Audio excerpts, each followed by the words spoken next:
So, Jeremy Corbyn's being blamed for a lot of Labour's Brexit result, particularly Labour's Brexit result, because a majority of Labour people in the Labour heartlands voted for Brexit. Talking about people in the North East, and in fact North in general, and Wales, which have always been seen as Labour heartlands. Mining communities are there, the docking communities are there, lots of factory jobs are up north. Lots of unionised jobs were held up north for many years. This is why they're considered Labour heartlands. And so a lot of columnists and MPs, as I said before, have been complaining about Jeremy Corbyn's half-hearted campaign, which, to be fair, he did run a half-hearted campaign.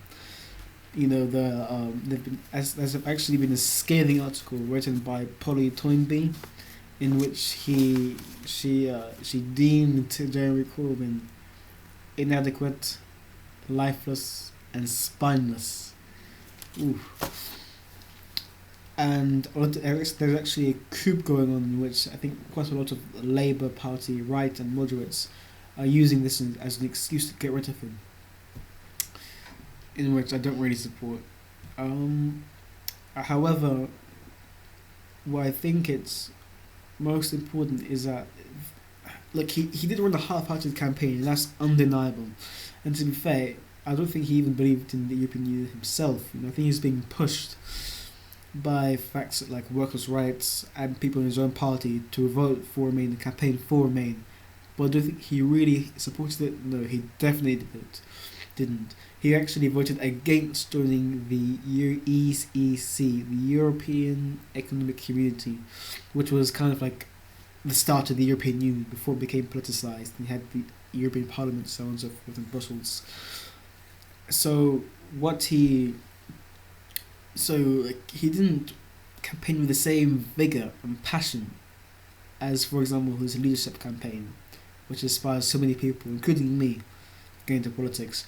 But there's a huge schism between David Cameron's campaign and Jeremy Corbyn's campaign, in which the way they campaigned and how many times they appeared on national TV, so on and so forth. I think Jeremy Corbyn only came on Question Time only once.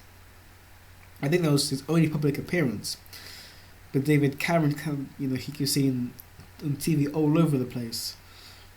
Yeah, that being said, he was fighting for his political campaign, so, of course he'd be doing that. But that being said, I do think it's really unfair to blame everything on Corbyn.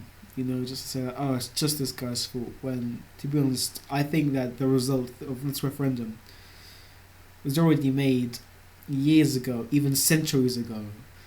It was made at the time of globalization, when globalization started during the Thatcher era, and then continued during the Blairite era.